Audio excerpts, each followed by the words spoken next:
வணக்கம் நேயர்களே, சைடுக்கு சைடு நிகழ்ச்சியில் இன்றைக்கி நம்ம கூட யார் இணைஞ்சிருக்காங்க அப்படின்னு பார்த்தீங்கன்னா, திருச்சிக்கு பக்கத்தில் இருக்க ஏரியாவில் இருக்கிற ஜீவா வந்து இணைஞ்சிருக்காரு. அவரோட பேசுவோம். வணக்கம் சார். வணக்கம். உங்களை பார்க்கும்போது எனக்கு என்ன தோணுதுன்னா, எனக்கு தோன்றதை விட உங்கள் அப்பாவோட மைண்ட் வாய்ஸ் எப்படி தெரியுமா இருக்கும்?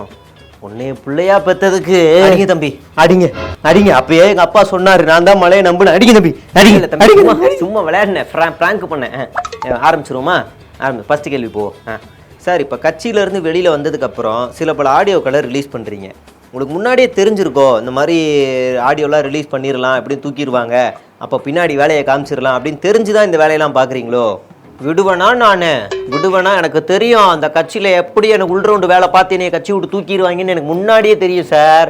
அதனால தான் ஒரு வருஷம் அண்டர் கிரவுண்டு வேலை பார்த்தேன். எல்லா ஆடியோவையும் தூக்குனேன், ஒருத்தர் விடாமல் எல்லாரையும் தூக்குனேன்.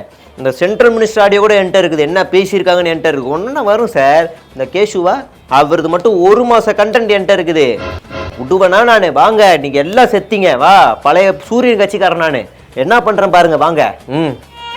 சரி சார், இப்போ நீங்கள் பேசும்போது என்ன சொன்னீங்கன்னா, அந்த அண்ணன்மலை அவரை வந்து அவருக்கு நிழலாக இருப்பேன், அவரை முதலமைச்சர் ஆக்காமல் நான் ஓயவே மாட்டேன், அவருக்கு எல்லாமே நான் தான், அவர் உண்மையானவர், அவர் வல்லவர், தியாகி, அப்படி இப்படின்னு எல்லாம் பேசுனீங்க.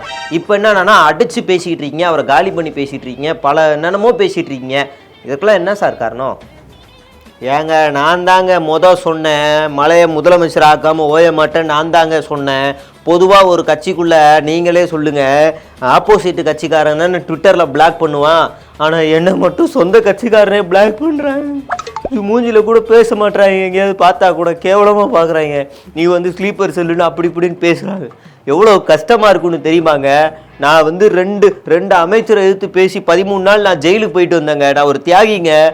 இந்த சேட்டை முருகனா அவர் உட்காந்துட்டு நான் ஜெயிலுக்கு போனேன், கஷ்டமாக இருந்துச்சுன்னு வீடியோ போடுறாரு. நான் ஒரு இடத்துல எங்கேயாவது சொல்லியிருப்பேனா? எல்லாம் என் தலைவனுக்காக பல்ல கடிச்சிட்டு இருந்தேங்க.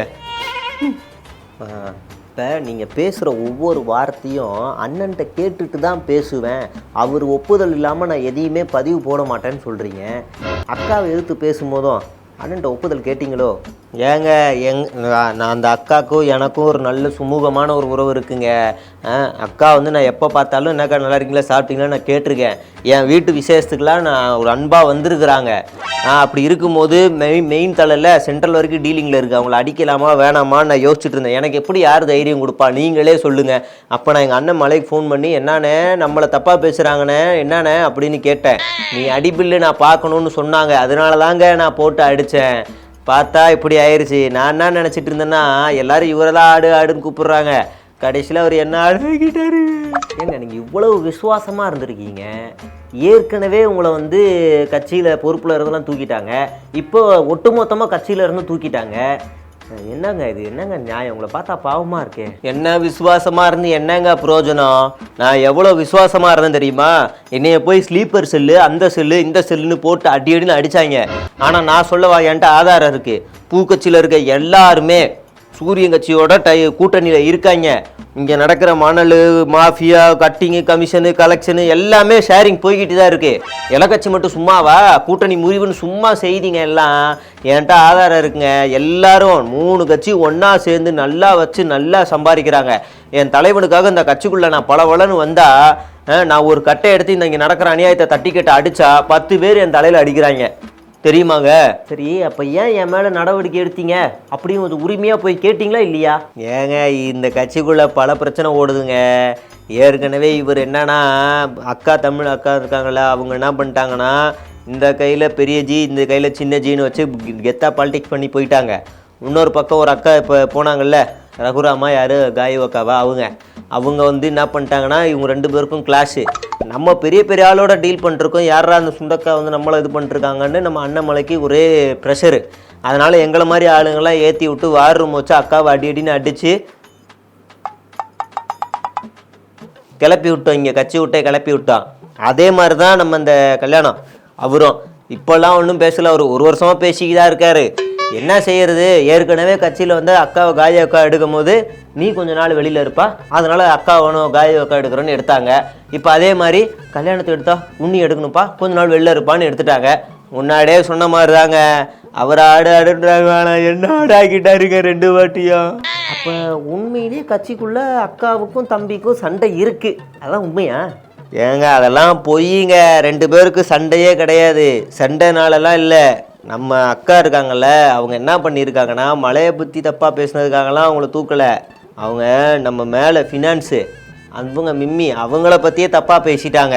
என்ன நீங்கள் அந்த ஆளுங்களுக்கு மட்டும் கொடுக்குறீங்க, எங்களுக்கெல்லாம் கொடுக்க மாட்டீங்களா அப்படி இப்படின்னு பேசி அவங்க ஒரு வார் ரூமில் க்ரியேட் பண்ணி மீம்ஸை க்ரியேட் பண்ணி ஸ்ப்ரெட் பண்ண ஆரம்பித்து அனுதாபமாக தேட ஆரம்பிச்சிட்டாங்க. இது டெல்லிக்கு தெரிஞ்சு பெரிய அடின்னு அடித்து தூக்கி போட்டாங்க. எல்லா டேட்டாவும் என்கிட்ட இருக்குங்க, என்கிட்ட இருக்குது. நீங்கள் சொல்கிறதெல்லாம் வச்சு பார்த்தா தமிழ்நாட்டில் எந்த கட்சியுமே யோக்கியம் இல்லை போலங்க. இல்லை, ஆனால் எங்கள் அண்ணன் கட்சி மட்டும்தான் உண்மையான கட்சின்னு நினைக்கிறேங்க. அவர் பேர் மட்டும் தான் நீங்கள் இன்றைக்கி வரைக்கும் இப்போ வரைக்கும் சொல்லவே இல்லை பாருங்களேன். நான் உண்மையில் அவர் நல்லவராக இருப்பார் போல. மூஞ்சி என்ன எங்கே வந்து யாரை பற்றி பேசியிருக்க?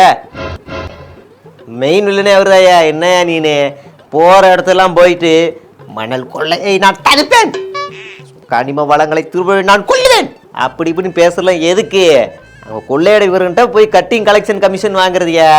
எவன்லாம் பெருசாக பண்ணுறானோ தலைக்கு 10 லட்சம். அண்ணனு கட்டிங் போய்க்கே இருக்கு, தெரியுமா உனக்கு? என்கிட்ட ஆதாரம் இருக்கு, காட்டவா? என்ன நினச்சிக்கிருக்க? அந்த இடத்துல போய் ஓஸ் போடாத, இயற்கை வளம் கெட்டு போகிறது, உன்னை விட மாட்டேன் அப்படின்னு சொல்கிறதெல்லாம் எதுக்கு? இதுக்கு தான் ஆளு மண்டைய. சரி, நம்ம கடைசி கேள்வி போவோம். இப்போ என்ன பண்ண போகிறீங்க அடுத்து?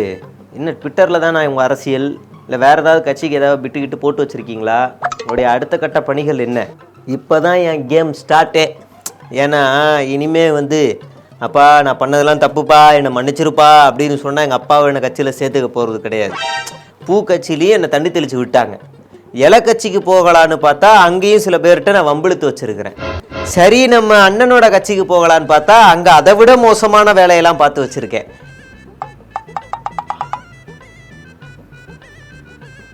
இனிமேல் நம்ம வாழ்க்கை அரசியலில் இல்லைன்னு தெரிஞ்சு போயிடுச்சு. ட்விட்டரில் தான் இனிமேல் ஒன்று ஒன்றா ரிலீஸ் பண்ண போகிறேன். யாராவது பார்த்து நீ தாண்டா என் கட்சிக்கு சிறந்த ஆளுன்னு என்னை யாராவது கூப்பிட்டா உண்டு.